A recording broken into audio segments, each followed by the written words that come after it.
Добрый день, сябры. Меня зовут Данила, моего сябра Саша.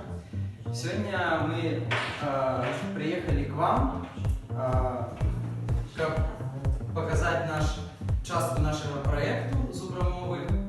И одразу почнем с питания. Кто з вас більше є білорусом? Ну, наприклад, слово «мова».